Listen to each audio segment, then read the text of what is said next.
Hey everybody, Mike here with Legit Kits. I'm here to show you little Hooter today. This is one of our awesome quilt designs. This is the little sister or brother to Big Hooter, which is the same image but a lot larger. This is a great quilt kit to start out with. It's a fun little owl and the eyes just suck you in. I'm excited to open this up and show it to you. And here we are with little Hooter. So the cover page is going to show you the finished quilt top size. It tells you that there are so many colors, so many pieces, and then there's a list of hashtags that you can look this project up, connect with people who've already done it, and also share it when you're finished. First page you come to is a pinup of the design, so you can put this on your design wall and keep watching what you are striving for, because it's certainly watching you. Then we have what we call the color map. So every Legit Kits project is made out of 7.5 by 10-inch blocks. And we tried to make this as easy as possible. So we do A, B, C, and 1, 2, 3. So this is block A1, and that's what you're going to do with your pattern. These blocks are easier to push through your sewing machine than the entire quilt while you're piecing. And since you sew to the back of your pattern, as a mirror image, you have the finished quilt over here. And this is going to help you with final assembly because it's going to show you where these blocks meet each other. Next, we have our color guide. Legit Kits uses more fabric than anybody else, and we have a lot of color. Now, if you want to do this as a pattern by yourself, all you have to do is find your own fabrics and take them down here and line them up and go, okay, well, that looks like ash. I'm going to call this W. I need a 5.5 by 9-inch scrap, and then put that in alphabetical order by this color code so you can sew it up as you run across it in the pattern.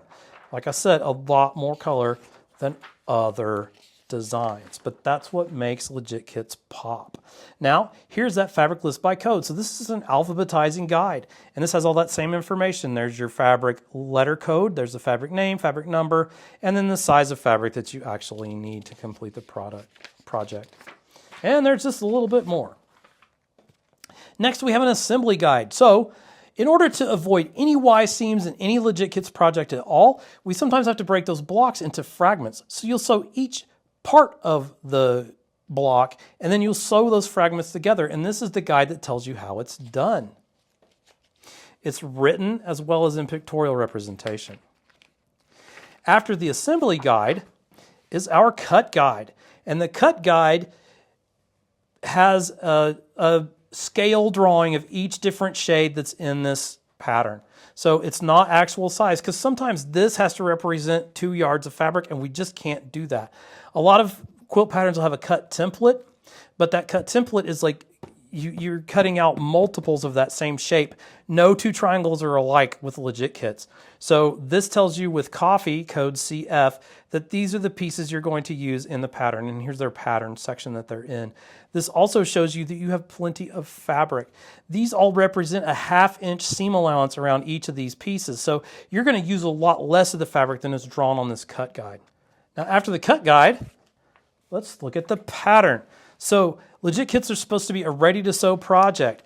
This pattern is already printed on foundation paper. It's easy to see through. It's easy to tear off when you're finished. It's just foundation paper piecing, so number 1 to number 2. You've got your fabrics organized already. You just follow the numbers. You would cut this out first, right? This is the seam allowance in this gray color. So you're going to cut around the outside of this and then sew all those on, and then sew those pieces together into the block. A lot of quilters compare Legit Kits to building the pieces of a jigsaw puzzle first and then putting the puzzle together. Then we have the user's guide, and this has a breakdown of each one of those pages I've just talked about. This is a generic guide, so you'll see our big G the giraffe on there, but construction, assembly is all done the same way. There's also a guide on how to put these together with the fewest number of seams possible, and then we have a little visual foundation paper piecing guide on here. But there's a lot of ways to do it, so I encourage you to look on YouTube, which there's some links to YouTube on here. Go on YouTube and check it out if you have not done FPP before. If you have done FPP before, you're going to love this. As the last of our paperwork, we have our Don't Panic card. This is our quick start guide. Not everybody likes to go through all the details of all of the information. You don't necessarily have to use it. This gives you a quick summary of how to just get started with this. Then we have some fun stickers for your sewing machine, and then a souvenir refrigerator magnet of the design so you can have a little memento if you happen to give that away to a friend. Last but not least, look at all of this fabric that comes with Little Hooter.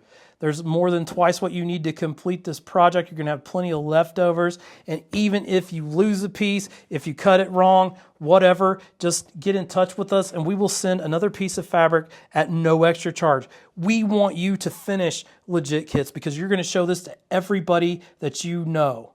Now you can find Little Hooter as well as all of our awesome quilt patterns and kits on lyndas.com. Get online and order now. Thanks for watching and stay legit.